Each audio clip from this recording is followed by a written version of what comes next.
चल आज एक नवीन टॉपिक स्टार्ट करू. त्याचं नाव आहे एसआय. एसआय मीन्स काय? Simple interest. नवीन टॉपिक घेऊ आज आपण. त्याचं नाव आहे सिंपल इंटरेस्ट. सिंपल इंटरेस्ट मध्ये काय आहे तर हा मी तुम्हाला म्हटलं होतं, तुम्ही लास्ट व्हिडिओ पाहिला असेल, पर्सेंटेज प्रॉफिट लॉस. त्याच्यानंतरचा टॉपिक आहे आपला सिंपल इंटरेस्ट. ठीक, हा टोटली बेस आहे तुमचा कशावर? पर्सेंटेजवरच बेस आहे. कसा? तर पर्सेंटेजवर. फॉर एक्झाम्पल तुम्ही बँकेत गेले, तुम्ही बँकेतून काहीतरी कर्ज घेतलं, तुम्ही जे कर्ज घेतलं त्याच्यानंतर तुम्ही त्याला व्याज द्याल, तर व्याज हा कशात काउंट करतो? तर इंटरेस्ट. व्याज म्हणजे काय? इंटरेस्ट. इंटरेस्ट तुम्ही कशात काउंट करता? तर हे कशात असते? पर्सेंट मध्ये. म्हणजेच काय? इनडायरेक्टली तुम्हाला पर्सेंटेजच काम आलं. ठीक आहे. एसआय. आता सगळ्यात पहिले जो आपण एसआय चा फॉर्म्युला काय, बेसिकली एसआय चा फॉर्म्युला काय माहित असेल तुम्हाला? काय फॉर्म्युला आहे? SI is equal to PNR upon 100. काय फॉर्म्युला आहे एसआय चा? PNR upon 100. Where SI means काय? Simple interest. करेक्ट. एसआय म्हणजे काय आहे तुमचा? सिंपल इंटरेस्ट आहे. आता सिंपल इंटरेस्ट पी मीन्स काय आहे? तर प्रिन्सिपल आहे. ठीक आहे. सिंपल इंटरेस्ट म्हणजे सरळ सरळ जे व्याज भेटते तुम्हाला, आपण काहीतरी पैसे टाकले तर तुम्हाला व्याज दे, तो कॉन्सेप्ट काय तुमचा? Simple interest. पी मीन्स काय? प्रिन्सिपल. प्रिन्सिपल म्हणजे काय असते हे एक्झॅक्ट लक्षात घ्या.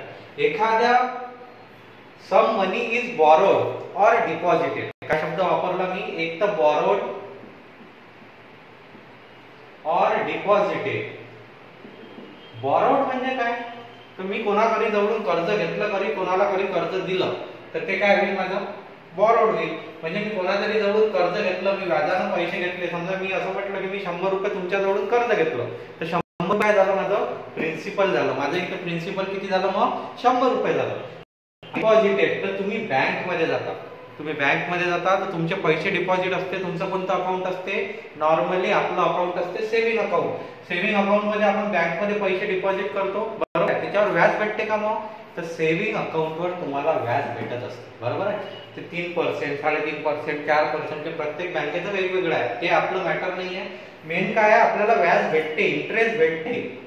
तो जो इंटरेस्ट भेटतो त्याला काय म्हणू आपण? एसआय म्हणू. म्हणजेच आपण बँकेतून कर्ज काढतो किंवा बँकेत पैसे टाकतो, या दोन्ही गोष्टीवर आपल्याला व्याज मिळते. ठीक आहे. म्हणून आपण शब्द वापरला बॉरोड और डिपॉझिटेड. त्याला काय म्हणू आपण? प्रिन्सिपल. नेक्स्ट एन मीन्स काय असते? तर याला आपण इयर म्हणूनही म्हणू शकतो किंवा नंबर ऑफ इयर्स असते म्हणून एन घेतात लोक, बरोबर आहे. इयर्स और नंबर ऑफ इयर्स, किंवा सरळ भाषेत आपण याला काय म्हणू? टाइम. हा काय तुमचा? टाइम. किती वर्षासाठी? समजा मी तुमच्याकडून कर्ज घेतलं 100 रुपये आणि मी असं म्हटलं की मी 2 वर्षांना वापस करेल, तर 2 वर्षानंतर जे 2 वर्षाचं पहिलं वर्ष आणि दुसरं वर्ष, या 2 वर्षाचं जे व्याज लागेल, किती वर्षासाठी घेतला आपण? 2. तर तो झाला आपला टाइम. आणि रेट. आर मीन्स काय असते तुमचं? Rate of interest. काय असतो? Rate of interest. म्हणजे समजा मी तुमच्याजवळून 100 रुपये घेतले, तर तुम्ही काय म्हणाल? सर किती व्याज देसाल? तर व्याज किती द्या? तर 10% रेट ऑफ इंटरेस्ट द्या. म्हणजे जो 10% आहे तो काय झाला तुमचा? Rate of interest. आणि रेट ऑफ इंटरेस्ट हा नेहमी इयरली असतो. ठीक आहे. हा फॉर्म्युला काय तुमचा? इयरली. किंवा याला दुसरा शब्द काय घेऊ शकतो आपण? अॅन्युअली, बरोबर ना. ॲनम म्हणजे काय? इयर. इयरली किंवा अॅन्युअली हा शब्द घेतला तर काय समजायचं? रेट ऑफ इंटरेस्ट हा इयरली असेल. जर तुमचा 6 महिन्यांना असेल तर तो लिहून देईल rate of interest is half yearly, quarterly असे शब्द देईल. जर नसेल तर समजून घ्यायचं रेट ऑफ इंटरेस्ट काय तुमचा? इयरली किंवा अॅन्युअली. समजलं इथपर्यंत? आता इथे एक टर्म येते, त्याचं नाव आहे अमाऊंट. हे अमाऊंट म्हणजे काय असते? तर बघा, तुम्ही मला कर्ज दिलं तर किती दिलं? म्हणजे प्रिन्सिपल किती झालं? 100 रुपये. किती रेट ऑफ इंटरेस्ट न दिलं? 10% ना. आणि किती वर्षासाठी दिलं? 2 वर्षासाठी. तर मला एसआय किती भेटते? तर आपण एसआय दुसऱ्या यानं काढायचं. कसा? आपण हे फॉर्म्युल्यात काढू नये तर मी एसआय काय करतो? मी एन इंटू आर. मी पर्सेंटेज ना एसआय काढतो. हे थोडं लक्षात द्या, हे महत्वाचं आहे. डायरेक्ट मी तोंडी काढत देईन एसआय, एन इंटू आर करत देईन, प्रॉब्लेम संपलं. एसआय बरोबर काय झालं माझं? N into R. आता एन किती आहे माझं? 2 वर्ष. आर किती आहे? 10%. म्हणजे किती पर्सेंट काढावे आहेत माझ्याकडून? 20%. मला किती पर्सेंट एसआय भेटला? 20% भेटला. आता 20% कशावर भेटला हा एसआय मला? 20% ऑन 100. म्हणजेच किती झाला तो? 20 रुपये. किती झाला तो? 20 रुपये झाला. आता तुम्ही म्हणाल सर याच्यापेक्षा याला टाइम लागला, काही टाइम नाही, हे मी तुम्हाला लिहून दाखवलं म्हणून टाइम लागला असं वाटत आहे.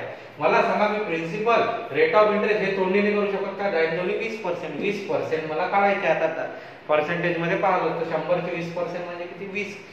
20 रुपये मला काय भेटेल? यस आहे. पण मला एक गोष्ट सांगा, तुम्ही मला किती दिले? 100. मी 2 वर्षानंतर तुम्हाला हे 20 रुपये दिले, तर संपलं का आपला व्यवहार? आपला व्यवहार संपला काय? तुम्ही 20 रुपयावर समाधान मानाल का? नाही. तुम्ही काय म्हणाल? सर हे 100 रुपये राहिले जुने. म्हणजेच काय झालं, मला तुम्हाला द्यावे किती लागतील? 100 जुने आणि 20 रुपये व्याज. याला म्हणतो आपण अमाऊंट. हे जे 120 रुपये तुम्हाला भेटले हे काय असते? तुमचं अमाऊंट असते. तुम्ही काय करता? प्रॉब्लेम मध्ये अमाऊंट आणि प्रिन्सिपल सारखंच पकडता, म्हणून तुमचे प्रॉब्लेम चुकतात. सगळ्यात इझी कॉन्सेप्ट आहे, काहीच नाही त्या व्यवसायामध्ये. तर सरळ सरळ काय आहे? अमाऊंट हे काय असते? तर अमाऊंट असते तुमचं प्रिन्सिपल प्लस एसआय. म्हणून आपण याला शॉर्ट मध्ये घेतो पी प्लस एसआय. आलं लक्षात? अमाऊंट काय असेल तुमचं? प्रिन्सिपल प्लस एसआय असेल, बाकी काहीच नाही. समजलं? एवढं बेसिक नॉलेज आपल्याला याच्यात माहित पाहिजे. हे सॉल्व करता आलं पाहिजे. त्याला एन आणि आपण एन इंटू आर, आपण एसआय कसा काढू?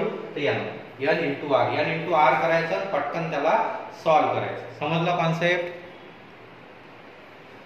समजलं असेल तर हे पहा. नेक्स्ट प्रॉब्लेम, एक प्रॉब्लेम पाहू आपण, त्याच्यानुसार एसआय काढून पाहू. Find the SI on a 2500 at 25% per annum for 3 years. याचा अर्थ काय झाला? 2500 म्हणजे हे झालं आपलं प्रिन्सिपल, हे काय झालं आपलं रेट ऑफ इंटरेस्ट, आणि हे काय झालं आपलं नंबर ऑफ इयर्स. मग मी काय म्हटलं, आपण एसआय कसा काढू? ते एन इंटू आर. मला सांगा, एन इंटू आर म्हणजे 25 गुणिले 3 म्हणजे किती पर्सेंट झाले? 75. म्हणजेच मला एसआय काढायचा आहे, म्हणजे मला काय काढायचं आहे?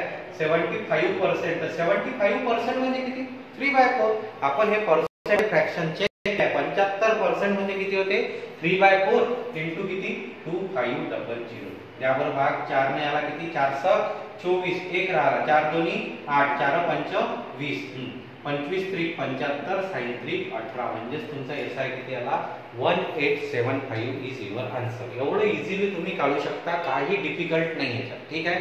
याच्यात जे काही गोष्टी थोडंसं गिरून फिरून विचारतील तुम्हाला, त्या गोष्टी आता आपण शीट मध्ये, तुम्हाला शीट अपलोड होईल, त्या शीट मध्ये तुम्ही पहा, त्यात तुम्हाला प्रॉब्लेम्स दिसतील. त्यातले काही प्रॉब्लेम्स आपण घेऊ, काही मग तुम्ही घरी ट्राय करा. ठीक आहे? आता शीट मध्ये जाऊ आपण. तुम्हाला अपलोड झाली असेल तर शीट मध्ये पहिलं प्रॉब्लेम तुम्ही आरामात काढू शकता. एसआय काढायचं आहे तुम्हाला 8% न 2 वर्षासाठी 8100 रुपये. ठीक आहे? आपण जाऊ आता सेकंड प्रॉब्लेमवर. तो तुम्हाला होमवर्क ठेवतो मी, पहिलं तुम्ही घरी ट्राय करू शकता प्रॅक्टिस साठी. सेकंड नंबरचा प्रॉब्लेम पहा. सेकंड नंबरच्या प्रॉब्लेम मध्ये SI on a certain sum of money is 1/16 of principal. यानी एसआय कितना दिया है आपको? तो एसआय तुम्हाला दिला आहे 1/16 ऑफ प्रिंसिपल. म्हणजे प्रिंसिपल जेवढं असेल त्याच्या किती दिला आहे? 1/16. And the number of years is equal to rate of interest. हे सगळ्यात महत्त्वाचं आहे. या प्रॉब्लेम मधलं सगळ्यात महत्त्वाचं हेच आहे. एन इज इक्वल टू किती आहे? आर. एन म्हणजे काय? नंबर ऑफ इयर्स, आणि रेट ऑफ इंटरेस्ट हा सेम आहे म्हणते तो प्रॉब्लेम मध्ये. Find the rate of interest, आणि तेच काढायचं आहे. आता रेट ऑफ इंटरेस्ट काढा म्हणजेच नंबर ऑफ इयर्स ही काढा, कारण ते सारखे आहेत ना. मग याला कसं करायचं तर पहा. तुम्ही याला एक कॉम्प्लिकेटेड वे न करता, कसं तुम्ही जाता फॉर्म्युला, तुम्ही प्रिन्सिपलला पी कन्सिडर, ते सांगतो प्रिन्सिपलला पी कन्सिडर करा. मग तुमचा एसआय काय आहे? 1/16 ऑफ प्री. मग तुमचा फॉर्म्युला आहे SI is equal to PNR upon 100. मग एसआय च्या जागी हे व्हॅल्यू पुट करा.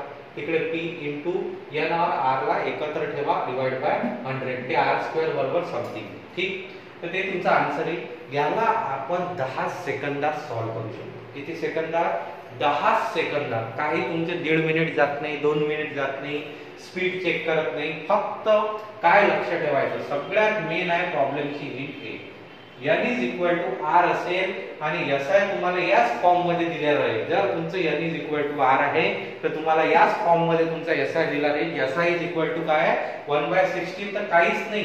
n is equal to R कसं काढायचं तर बघा, सरळ सरळ जो एसआय दिला आहे तुम्हाला प्रिन्सिपल, त्याचं स्क्वेअर रूट घ्या. काय म्हटलं मी? सरळ सरळ याचं काय घ्या? स्क्वेअर रूट घ्या. आता मला याचं स्क्वेअर रूट किती? 1. 16 चं किती? 4. बरोबर आहे? इथपर्यंत काही डिफिकल्टी आहे का सांगा मला. सरळ सरळ काढू शकतो मी. ज्याचं दिलं आहे त्याचं स्क्वेअर रूट काढायचं. 1/4.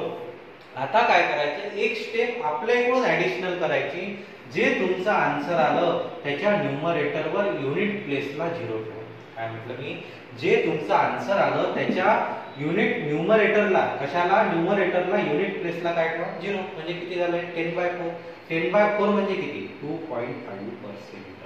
किती रेट ऑफ इंटरेस्ट यायला पाहिजे तुमचा 2. रेट ऑफ इंटरेस्ट आहे म्हणून 2.5%. वर्ष विचारलं तर 2.5 इयर झालं असतं. ते समजला का सांगा मला, काय कठीण आहे, सरळ सरळ असेल तर 1/16 घेऊ, 1 चा स्क्वेअर रूट 1, 16 चं किती 4, पण एक ऍडिशनल स्टेप न्यूमरेटर मध्ये 0 युनिट प्लेसला ठेवायचाच. ठीक आहे, तो आपल्या इकडून ठेवायचा, 4 ने याला भाग दिला किती झाला 2.5%.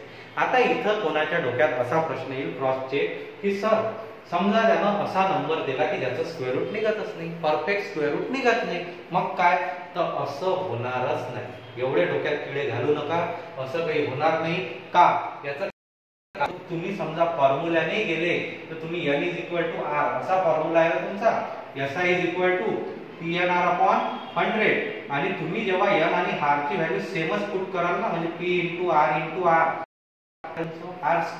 म्हणजे फॉर्म्युलाने गेले तरी तुम्हाला स्क्वेअर रूट काढणंच आहे. अल्टिमेट एम आहे तुमचं ते स्क्वेअर रूट काढणं, म्हणून ते आपण डायरेक्ट काढू. समजला कॉन्सेप्ट, आला लक्षात, काही डिफिकल्टी इथं. ठीक आहे, नेक्स्ट प्रॉब्लेम, 3rd नंबरचा प्रॉब्लेम पहा काय आहे.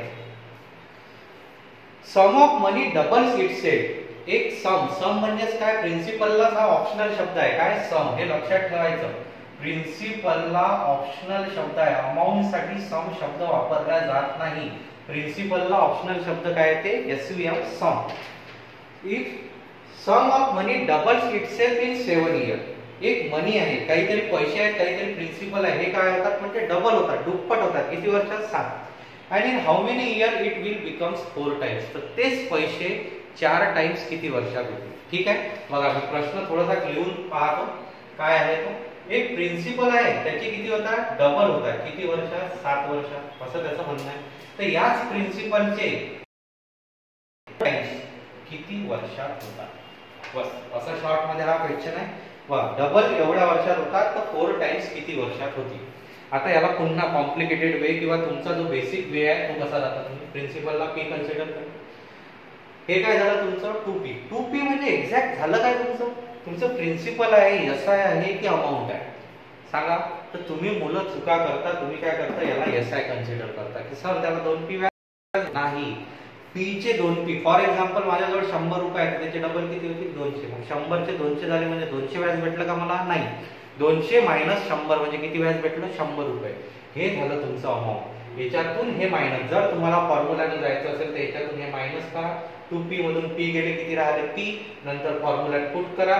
तिकडे प्रिन्सिपल, नंबर ऑफ इयर 7 वर्ष, रेट ऑफ इंटरेस्ट माहित नाही, त्या फॉर्म्युल्यावरून रेट ऑफ इंटरेस्ट काढावा लागेल आणि इथून आन्सर काढावा लागेल. इथं पुन्हा तेच, तर इथं SI किती भेटेल तुम्हाला 3p.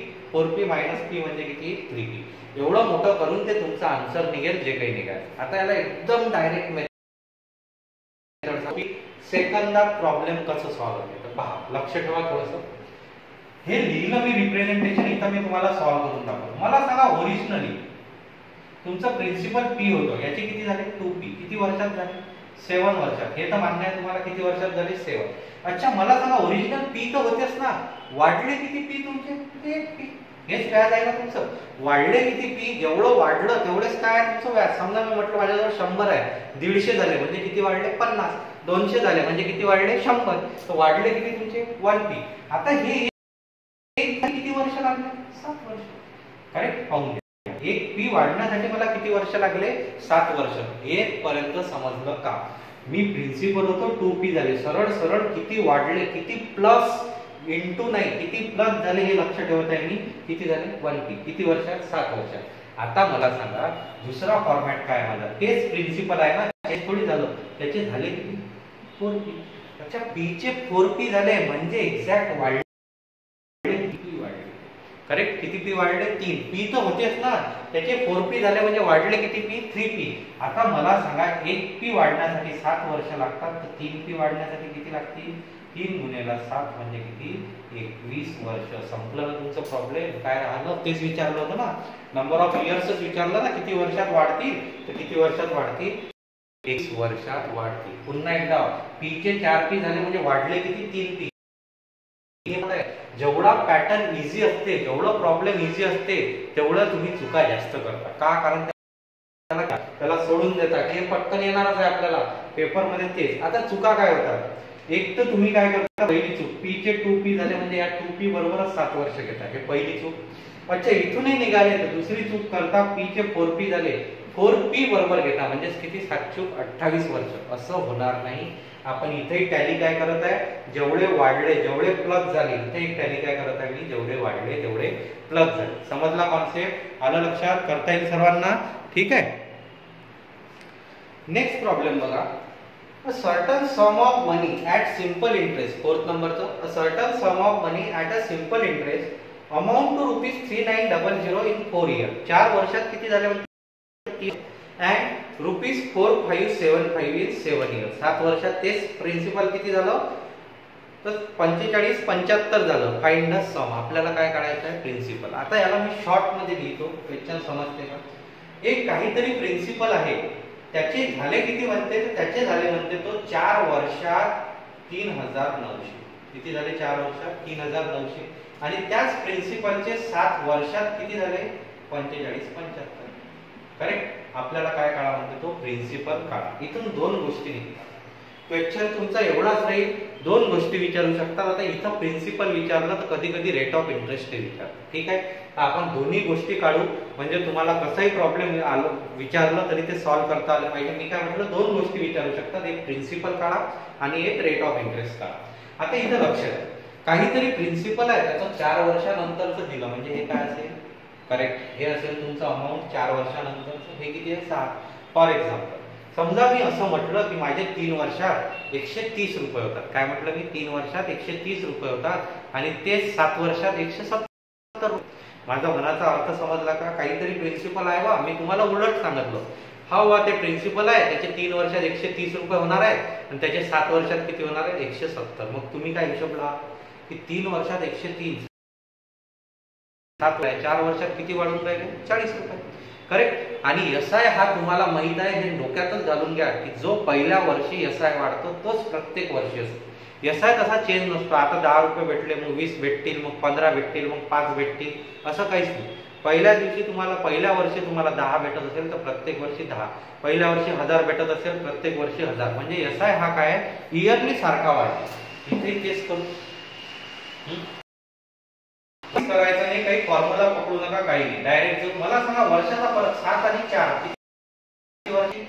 करेक्ट. 7 वर्षाची गॅप आहे आणि पैशाची गॅप किती आहे? तर पहा, 575 आणि 100 कितीची गॅप आहे? 675. म्हणजे तुमच्या लक्षात आलं का की 3 वर्षात किती रुपये वाढले? 675. आता हा काय वाढलेला? यस आहे. मला सांगा, माझ्याजवळ समजा 100 प्रिन्सिपल होतं, 2 वर्षात ते 120 रुपये झाले, 5 वर्षात किती झाले? 150. मग किती काय वाढत आहे? तर 100 वाढले का? नाही. माझ्या जो वाढत आहे तो यस 2 वर्षाचा 20 होता, 3 वर्षाचा 30 झाला असेल, 4 वर्षाचा 40, 5 वर्षाचा किती? 50, म्हणून ते 150 झाले. सेम हा काय वाढला? तुमचा यस आहे वाढला. मग मला सांगा 3 वर्षात किती रुपये वाढले? 675. तर मग एका वर्षात किती वाढतील? 675 भागाला 3 म्हणजे किती? 225. करेक्ट. एका वर्षात किती वाढतील माझे? 225. आता तुम्ही म्हणाल सर 1 वर्षाचं काय काढलं? 1 वर्षाचं मी याच्यासाठी काढलं की आपण ते काढणार आहोत. रेट ऑफ इंटरेस्ट हा नेहमी एका वर्षावर काढायचा. काय म्हटलं मी? वाटलं तर नोट करून ठेवून द्या तुमच्या बुक मध्ये. रेट ऑफ इंटरेस्ट हा नेहमी एका वर्षावर काढायचा. जर तुम्ही एसआयत असो किंवा तुम्ही इंटरेस्ट मध्ये असो, काही फरक पडत नाही, एका वर्षात.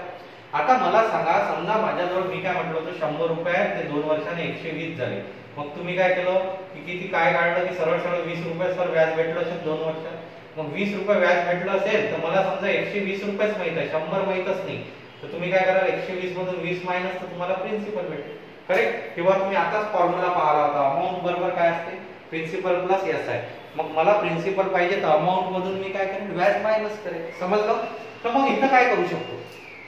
मला सांगा, हे काय 4 वर्षाचं अमाऊंट, हे काय किंवा हे घ्या, तर हे लहान आहे, हे घेऊ. आता या 4 वर्षात काय आहे? तर काहीतरी प्रिन्सिपल असेल प्लस 4 वर्षाचं काय भेटलं तुम्हाला? व्याज. म्हणून तो अमाऊंट झाला ना. प्रिन्सिपल प्लस 4 वर्षाचं व्याज बरोबर काय झालं? ते 4 वर्षाचं अमाऊंट. करेक्ट. मग मला सांगा, मला पहिले काय करावं लागेल, 4 वर्षाचं व्याज काढावं लागेल. ते एका वर्षाचं 225 तर गुन्ह्याला 4 करा, किती झाले 800 900 रुपये. म्हणजे मला 4 वर्षाचं व्याज किती भेटलाय 900 रुपये. हे तर मान्य आहे. 4 वर्षाचा एसआय भेटलाय. तर मग मी इथून प्रिन्सिपल काढू शकतो.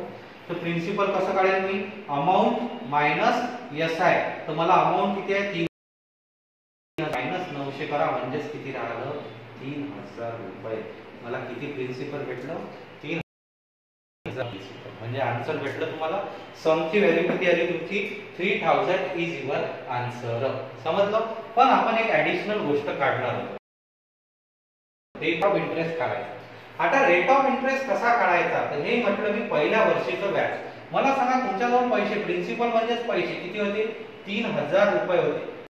याच्यावर पहिल्या वर्षी व्याज किती भेटलं, तर किती भेटलं 225 रुपये. आणि पर्सेंट काढायचे आहे म्हणून इंटू काय केलं 100. हे समजलं का सांगा. प्रिन्सिपल आणि व्याज जेवढं भेटलं पहिल्या वर्षी गुन्ह्याला 100. 0 सोबत 0 कॅन्सल, द्या भाग 15 7.5%. किती रेट ऑफ इंटरेस्ट येईल तुमचा 7.5% इज युअर आन्सर. समजलं. म्हणजेच तुम्ही एकाच प्रॉब्लेम मध्ये दोन्ही गोष्टी काढू शकता. तुम्हाला आता त्याला पेपर सेटरनं जे विचारलं तो कधी विचारेल प्रिन्सिपल, तर प्रिन्सिपल काढा. रेट ऑफ इंटरेस्ट विचारलं तर रेट ऑफ. आता कोणाच्या डोक्यात येते sir rate of interest me direct काढू शकतो का, तर नाही. पहिले प्रिन्सिपलच माहित नाही तर कशावर काढसाल तुम्ही, करेक्ट. म्हणून जरी रेट ऑफ इंटरेस्ट विचारलं तरी हे यास येणं सॉल्व्ह करत नाही. समजलं, आलं लक्षात. नेक्स्ट प्रॉब्लेम बघा. नेक्स्ट प्रॉब्लेम आहे तुमचं 6 नंबरचं. 5 नंबरचं मी पुन्हा होमवर्क ठेवतो, तुम्ही आरामात करू शकता, काहीच नाही काढायचं आहे तिथं. 6 नंबरचं ए लेंड्स ₹6000. आता हे 6 नंबरचा प्रॉब्लेम आहे, तुम्ही घरी करू शकता. पण मी काय म्हणत आहे की बेस्ट वे फॉर्म्युलानं जा.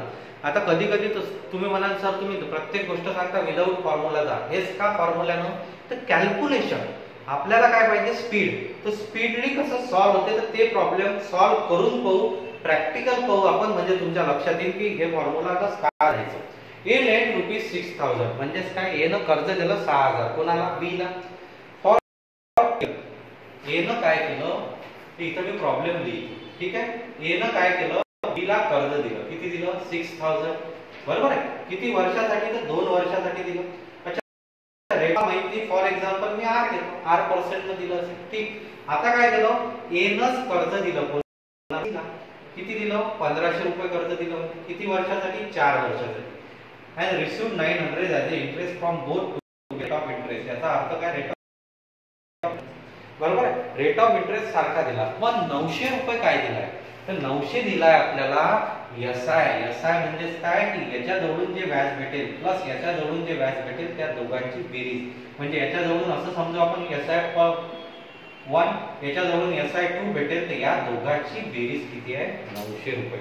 दोघांचा मिळून एसआय किती भेटते, म्हणजे त्याला 900 रुपये भेटते. असं हे प्रॉब्लेम आहे. तर आपल्याला म्हणतो काय एसआयचा फॉर्म्युला काय, तर आपण काय करू, एसआयचा फॉर्म्युला इथं व्हॅल्यू पुट करू, इथं व्हॅल्यू पुट करू, याच्या बरोबर हे.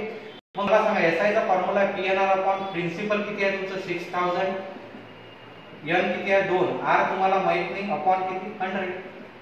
इथं किती येईल मग 1500 गुणिले 4 गुणिले आर अपॉन किती आहे 100 इज इक्वल टू किती, आन्सर नाही. समजलं, आलं लक्षात. आता तुम्ही म्हणाल सर याच्यात काय आहे, सोपी तर पहा. झाले कॅन्सर, झाले कॅन्सर. काय राहिलं इथं 60 दोन्ही 120, इथं काय राहिलं 15 60, बरोबर.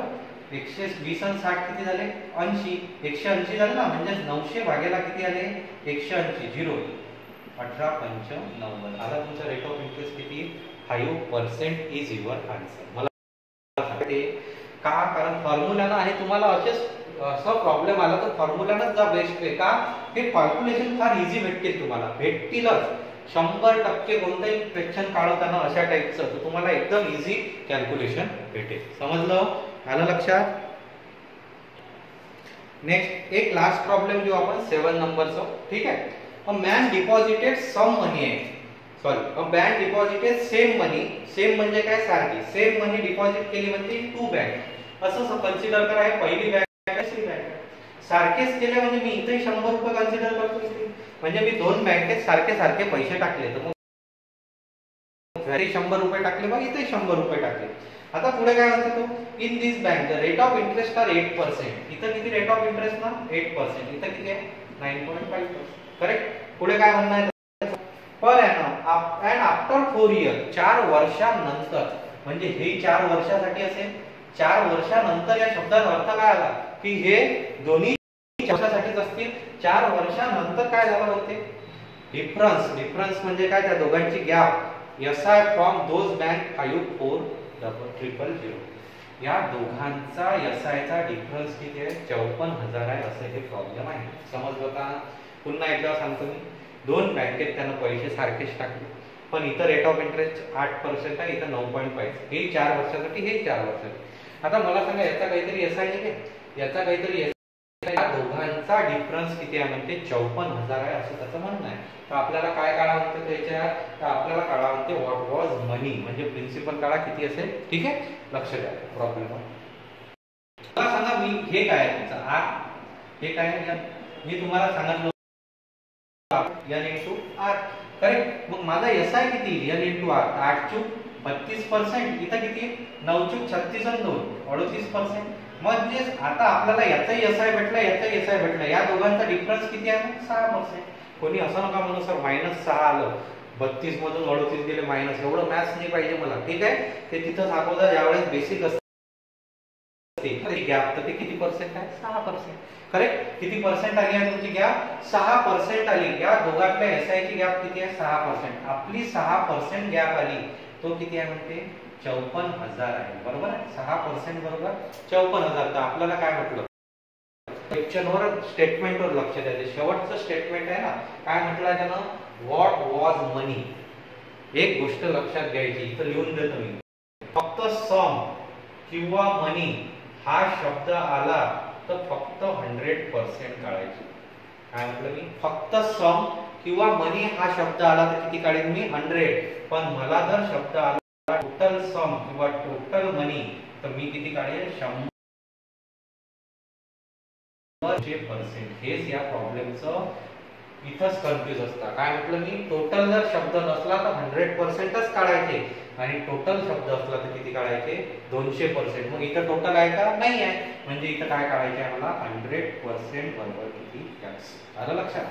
त्या 6 9 54 किती 0 3, इथेही 9,000 न मल्टिप्लाय, हे 9,000 आणि ते किती 2,000, म्हणजे किती व्हॅल्यू आली माझी 9 लाख. हे तुमचं असेल. समजलं, आलं लक्षात. आता याला आणखी फास्ट तोंडी कसं जाऊ शकतो मी, तर पहा, प्रिंसिपल सारखा है, करेक्ट, वर्षे सारखा है, number of years say same है आपके पास, प्रिंसिपल भी सेम है आपके पास. किसमें डिफरेंस है, कशात डिफरेंस है,